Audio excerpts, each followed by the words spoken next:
Hello guys, आप सबका मेरे चैनल में स्वागत है। तो निफ्टी आज 304 पॉइंट अप क्लोज हुआ है।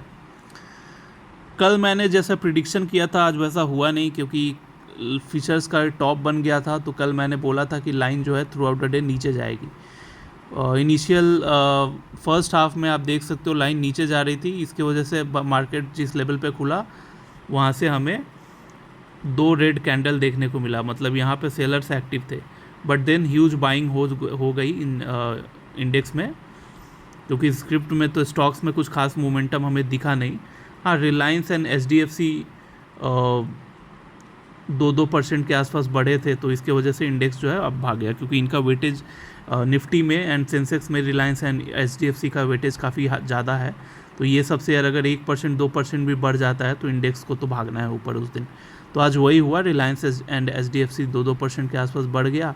तो ये इंडेक्स ये जो लाइन था ये नीचे ना आने के बजाय यहीं से यू टर्न मारा। आप देख सकते हो यहाँ तक सेलिंग आ रही थी, बट क्या हुआ कि यहाँ से यू टर्न मारा है, क्योंकि निफ्टी का जो मतलब रिलायंस एंड HDFC में बाइंग देखने को मिला वो ऊपर जा रहा था, तो इसकी वजह से इंडेक्स भी ऊपर भाग गया।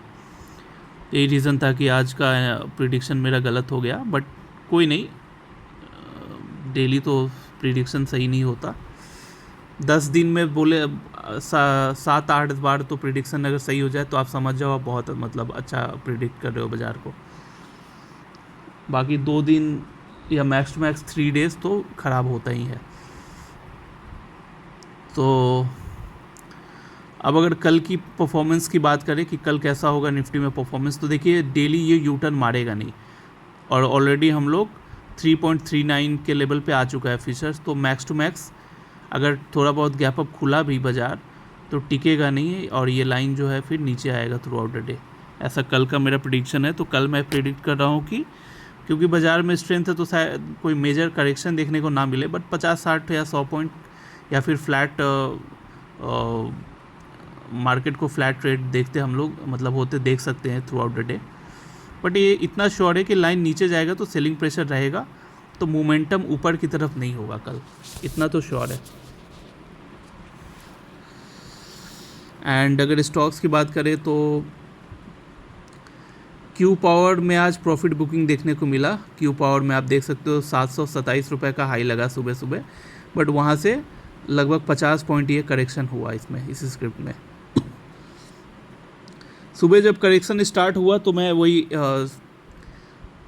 685 तक जब आया 727 तक गया था, बट वहाँ से जब नीचे आना स्टार्ट हुआ ना तो मौका ही नहीं दे रहा था सेल करने का।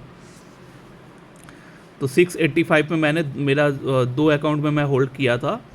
एक मेरा फैमिली मेम्बर का अकाउंट था और एक मेरा खुद का अकाउंट था। तो दोनों में मैंने क्यू पावर सेल आउट कर दिया, प्रॉफिट बुक कर लिया। फैमिली अकाउंट में 30,000 का प्रॉफिट बुक किया और खुद के अकाउंट में 20,000 का। क्यू पावर में टोटल 50,000 का प्रॉफिट बुक किया आज। और बट प्रॉब्लम एक बात लगी मुझे कि मतलब देखो ये आप देख सकते हो लंबा सा ये ग्रीन कैंडल भागा है, ठीक है। इसी वक्त ये 27 तक गया एंड फिर नीचे टिका नहीं, नीचे आ गया।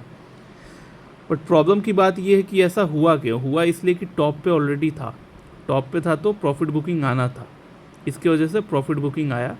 बट ये लाइन जो है ना थ्रू आउट द डे नीचे की तरफ भागा, तो कोई अगर सीरियस बात होती तो ये स्टॉक्स ना रेड में क्लोज होता, बट आज ये ग्रीन में क्लोज हुआ है। लाइन आप देखो थ्रू आउट द डे नीचे गई है, बट स्टॉक्स एक रेंज में अटका हुआ था और ग्रीन में क्लोज हुआ है। आप ऐसे रिलेट करो, देखो ये लाइन जब ऊपर गया तो ये स्टॉक्स करीबन 150 पॉइंट भागा है, ठीक है। और नीचे जब आया उससे ज़्यादा, देखो जितना से ऊपर गया था उससे ज़्यादा भी ये नीचे गया है लाइन, ठीक है। मतलब उससे ज़्यादा ये जर्नी किया लाइन नीचे की तरफ, बट स्टॉक्स हिला भी नहीं, मुश्किल से 50 पॉइंट 50 पॉइंट भी नहीं, मतलब अगर मैं तो 150 की रैली 680 को के हिसाब से मैं जोड़ रहा हूँ, तो मुश्किल से 5 पॉइंट का करेक्शन देखने को मिला है 680 से अगर मैं कंपेयर करूँ तो। 680 नहीं, रुकिए, हाँ नहीं रुकिए 620 से 680 60 पॉइंट बढ़ा एंड गिरते वक्त 5 पॉइंट गिरा। तो ये इंडिकेट करता है कि जो स्टॉक्स है अभी भी ये बुलिश जोन में चल रहा है। तो जब ये यूटर्न मारेगा, यूटर्न नहीं, जब ये बॉटम बनाकर लाइन जो बॉटम बनाकर ऊपर आएगा ना, तो मे भी हमें 50-60 पॉइंट का अगेन ऊपर की तरफ मोमेंटम देखने को मिले। तो यही रीज़न है कि मैं सोच रहा हूँ कि कल इस स्टॉक्स को दोबारा मैं बाई कर लूँगा दोनों अकाउंट में, क्योंकि कोई अदर सेक्टर में मुझे अभी कुछ नज़र नहीं आ रहा है।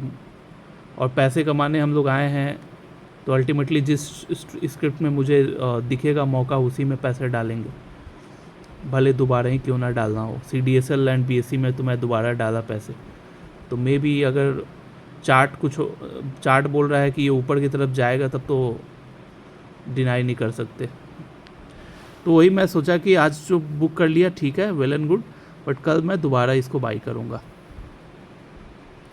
1 आवर का भी अगर टाइम फ्रेम सिलेक्ट करते हैं तो आप देख सकते हो 1 आवर में भी कितना ये ओवर बॉट पोजीशन पे चला गया था स्टॉक्स। इसको ओवर बॉट पोजीशन पे जाना मतलब समझ जाओ कि स्टॉक्स बहुत गर्म हो गया था। तो गर्म हो गया था तो और ज़्यादा गर्म करने से शायद ब्लास्ट कर जाए, तो उसको थोड़ा ठंडा होना पड़ता है। शेयर बाज़ार का रूल है कि कोई भी शेयर जो होता है, बाज़ार हमेशा ऊपर नहीं जाता, वो ऊपर जाता है नीचे जाता है, ऊपर जाता है नीचे जाता है। ऑल टर्म मतलब लॉन्ग टर्म में तो हमेशा आप ऊपर ही जाएगा, लेकिन शॉर्ट टर्म में देखोगे अप डाउन करता है बाज़ार, वो उसका नेचर होता है। तो वही ये स्टॉक्स में भी लागू होता है कि देखिए ऊपर गया तो अब ये फट जाता ना, ऊपर पॉसिबल नहीं था ना जाना, मतलब ऑलमोस्ट आप देख सकते हो 6 तक आ गया था, मतलब 6 के लेवल पे आना मतलब बहुत बड़ी बात हो गई। ऐसा साल में या 6 महीने में एक बार देखने को मिलता है, स्क्रिप्ट हो या इंडेक्स हो। +6 या -6, मतलब नीचे जब क्रैश होता है तो -6 -7 तक भी जाता है, बट प्लस जब शेयर जब ऊपर भागता है तो +6-7 तक जाता है। तो इस बार +6 तक आ गया था, तो इसको थोड़ा नीचे आना था। तो 1 आवर का टाइम फ्रेम में भी देख सकते हो through out the day line नीचे गया, बट शेयर जो है टस का मस नहीं हुआ, मतलब उसी लेवल पे अटका हुआ था। तो यही रीज़न है कि कल मैं सोच रहा हूँ कि इसको बाई करता हूँ फिर से दोनों अकाउंट में। ये तो हो गई क्यू पावर की बात। अब अगर BEL की बात करें, BEL आज 1% बढ़ा, क्योंकि 2 दिन से सेलिंग प्रेशर देखने को मिल रहा था BEL में। श्रीराम फाइनेंस में 4% की रैली देखने को मिली, क्योंकि मैं अक्सर बोला हूँ, जो लोग मेरा रेगुलर बेसिस पे वीडियो देखते हैं, कि श्रीराम फाइनेंस के वैल्यूएशन काफ़ी सस्ता है, वैल्यूएशन चीप है, सस्ते है। तो इसका वैल्यूएशन के हिसाब से 1200-1300 प्राइस होना चाहिए था, बट ये 700 650 पे कितना दिन तक था, आज जाके 700 का लेवल के ऊपर क्लोजिंग दिया है। BSE सुबह तो रेड में था, बट एंड मोमेंट पे ग्रीन हो गया। CDSL भी लाल था, बट वो भी हरा हो गया, बट ऑलमोस्ट फ्लैट क्लोजिंग दिया है। और भी जो क्वालिटी शेयर्स है, लाइक NCC हो गया, एंजल 1 हो गया, PFC हो गया, REC हो गया, सब में बाइंग देखने को मिली। टाटा स्टील भी आज 2.6% बढ़ा। वेदांता बहुत दिन बाद 3% बढ़ा। इसको मैं जब सेल कर दिया तो देखो ये भाग रहा है अब ऊपर। हालांकि मेरी जो कॉस्टिंग है उस वहाँ तक पहुँचा नहीं है, बट कोई बात नहीं, होता है शेयर बाज़ार में, यह बहुत आम बात है। तो ये रहा वॉच लिस्ट का एनालिसिस। अब आप देख सकते हो पोर्टफोलियो मेरा आज कुछ खास बढ़ा नहीं, क्योंकि CDSL BSE में 70% कैपिटल डाल रखा है मैंने, एंड वो आज फ्लैट क्लोजिंग हुआ, जिसकी वजह से मेरे को सिर्फ 6700 का यहाँ पे वैल्यू अप्रिशिएट हुआ है। क्यू पावर की वजह से बढ़ रहा था करीबन 1 हफ्ते से मेरा पोर्टफोलियो, तो आज मैंने बुक कर लिया 20,000 रुपये वहाँ प्रॉफिट।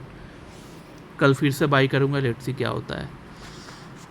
कैश का, अब ब्रोकिंग डिवीज़न की बात करें तो मेरा कैश का टर्नओवर है 11,36,000 रुपये, तो यहाँ मुझे 4100 रुपये मिलेंगे। एंड ऑप्शन में टोटल ऑर्डर काउंट हुआ है 320, तो यहाँ 3,200 मिलेंगे। तो 3,200 प्लस 4,100 इज इक्वल टू 7,300। 7,300 मेरे को रेवेन्यू आएगा आपका ब्रोकिंग डिवीज़न से, एंड 7,300 प्लस जो पोर्टफोलियो का वैल्यू अप्रिशिएट हुआ है, विच इज़ 6,700। तो दोनों को ऐड करता हूँ तो 14,000 रुपये आज का नेट मेरा प्रॉफिट रहा। तो आज के लिए इतना ही। Thanks for watching and bye bye.